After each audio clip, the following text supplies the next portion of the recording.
ప్రపంచ పోలీస్ అమెరికాను చూసి ప్రపంచ దేశాలే భయపడుతూ ఉంటాయి, అమెరికాతో పెట్టుకోవడానికి ఆలోచిస్తూ ఉంటాయి. కానీ ఇప్పుడు ప్రొఫెసర్ గారు, ఇరాన్ అమెరికాతో కంపేర్ చేస్తే చాలా బలహీనమైన దేశం, అన్ని రకాలుగా మిలిటరీ పరంగా అయితే ఇంకా బలహీనమైన దేశం. కానీ ఇరాన్ను ఓడించలేక ట్రంప్ వెనుదిరిగిన పరిస్థితి. సో అమెరికా పరిస్థితి చూసి చాలా మందికి ఒక డౌట్ వస్తుంది, అసలు అమెరికా బలహీనతల్ని ట్రంప్ బయట పెట్టాడా? అంటే కొత్తగా బయట పెట్టేది ఏమీ లేదు. వాస్తవంగా ఆఫ్ఘనిస్తాన్లో బయటపడలేదా? ఇప్పుడు ఆఫ్ఘనిస్తాన్లో వార్ జరిగింది, 20 ఏళ్ళు తాలిబాన్ దూరం పెట్టారు. అమెరికా అనుకూల ప్రభుత్వమే ఆడ అధికారంలో ఉంది. 20 ఏళ్ల తర్వాత ఏం జరిగింది? మళ్ళీ అదే తాలిబాన్తో ఖతార్ వేదిక ఒప్పందం చేసుకొని గుడ్ తాలిబాన్ బ్యాడ్ తాలిబాన్ అని చెప్పి గుడ్ తాలిబాన్కి అధికారం అప్పచెప్పి వెళ్ళిపోయానన్నాడు. అది గుడ్ తాలిబాన్ సేమ్ తాలిబానే కదా. సో ఇలా పరిస్థితి ఏంటి? అమెరికాకు నథింగ్. ఏం మిగిలింది అమెరికాకు ఆఫ్ఘనిస్తాన్లో? ఏమీ మిగిలలేదు. సో తాలిబాన్ అంతకు ముందైనా కనీసం అమెరికా తాలిబాన్ను పైన ఓడించక ముందు 20 ఏళ్ల పాటు అమెరికా అనుకూల ప్రభుత్వం లేనప్పుడు తాలిబాన్ ఫస్ట్ టైం అధికారంలో ఉన్న సమయంలో తాలిబాన్కు ఆఫ్ఘనిస్తాన్ మీద మొత్తం కంట్రోల్ లేదు. నార్థన్ అలియన్స్ అని ఒక బలమైన ప్రత్యర్థి ఉండే, అహ్మద్ షా మసూద్ అని. ఈ ప్రత్యర్థి ఆఫ్ఘనిస్తాన్ చాలా ప్రాంతాలపైన కంట్రోల్ ఉండే. ఇప్పుడు ఏంటి? ఎక్కడ ఉన్న Ahmad Shah Massoud nobody knows. Northern alliance కంప్లీట్గా పోయింది. There is no resistance to Taliban. అంటే అమెరికా యుద్ధం పుణ్యమా అని ప్రతిఘటన ఎదుర్కొన్న తాలిబాన్కు ఇప్పుడు ఆ ప్రతిఘటన లేకుండా ఏకఛత్రాధిపత్యంగా ఆఫ్ఘనిస్తాన్ వెళ్తుంది. తాలిబాన్ ఫస్ట్ రెజీమ్ను ఇండియా సపోర్ట్ చేయలే, రష్యా సపోర్ట్ చేయలే, ఇరాన్ సపోర్ట్ చేయలే. కానీ ఇప్పుడు ఎందుకు మనం అప్పుడు నార్థన్ అలియన్స్తో సపోర్ట్ చేశాం. అహ్మద్ షా మసూద్ నాయకత్వం. తాలిబాన్ సపోర్ట్ చేయలే. ఇవాళ పరిస్థితి ఏంటి? తాలిబాన్కు ఇండియా సపోర్ట్ చేస్తుంది, రష్యా సపోర్ట్ చేస్తుంది, చైనా సపోర్ట్ చేస్తుంది. తాలిబాన్కు మరింత గ్రేటర్ గ్లోబల్ అక్సెప్టబిలిటీ వచ్చింది.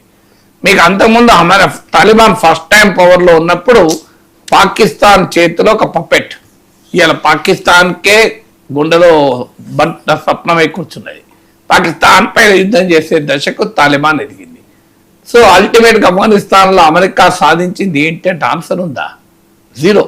అంటే ఒక కంట్రీ పైన వెళ్ళి యుద్ధం చేసి ఆ కంట్రీని లొంగ తీసుకోవడం అనేది మోడర్న్ ఏజ్లో సాధ్యం కాదు అని. ఇది వియత్నాం వార్లో మనం చూసాం ఇదే పరిస్థితి. అమెరికా ఇలాగే వియత్నాంలో తోకముడిచింది. సో మీకు ఇరాక్లో, లిబియాలో వార్ లక్ష్యాలు ఏమైనా సాధించాడా? నథింగ్. అసలు ట్రేడ్ వార్లో ఏమన్నా సాధించాడా? పోనీయండి, చైనాతో ట్రేడ్ వార్ నడిపాడు, అల్టిమేట్గా ఏం సాధించాడు?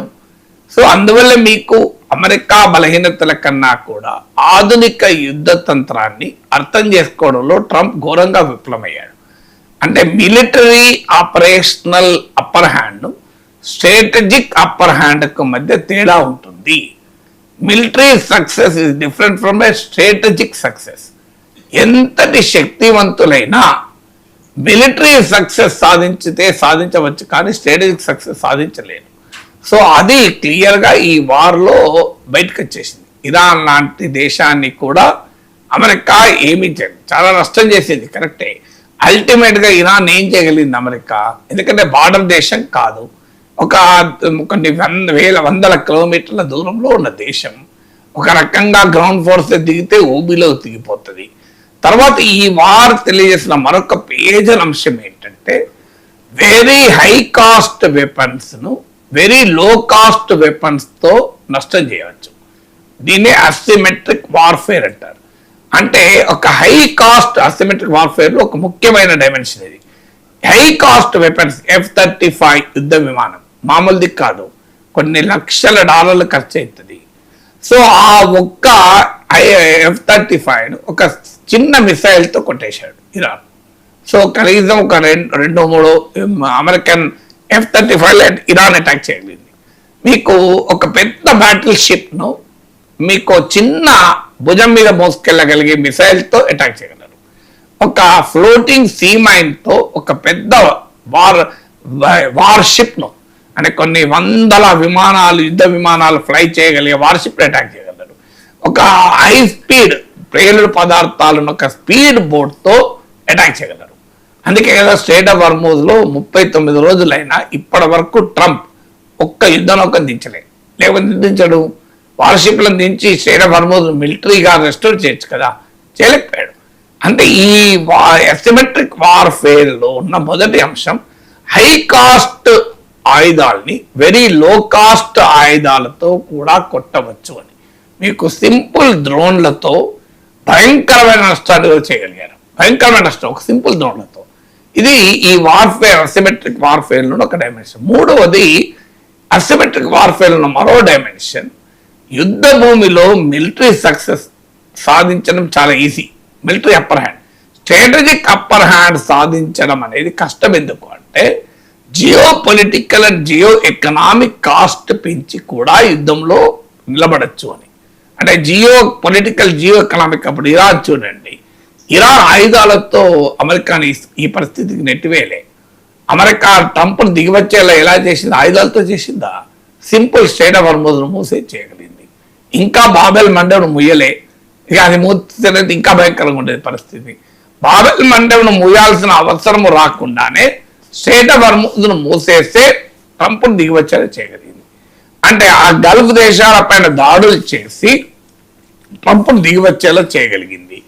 ఈ వార్ను ఎండ్యూర్ చేసి, అంటే నేను చాలాసార్లు హెన్రీ కిస్సింజర్ కోట్ చేశాను, 1969లో ఉన్నది, a conventional army loses if it doesn't win, a guerrilla army wins if it doesn't loses.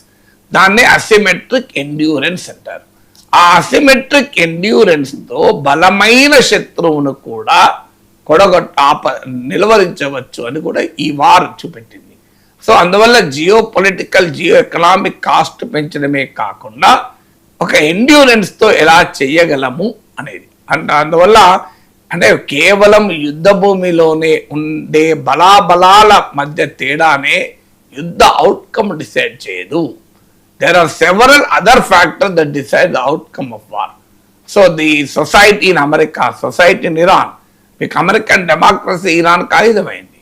ఇరాన్కే కాదు, లెబనాన్ నుంచి రొనాల్డ్ రీగన్ బయటికి రావటానికి కారణం మీకు అమెరికన్ డెమోక్రసీ.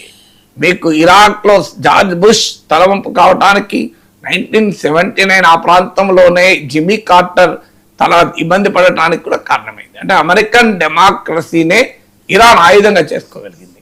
సో అందువల్ల war is not fought only in the battle field, war is fought on several fronts.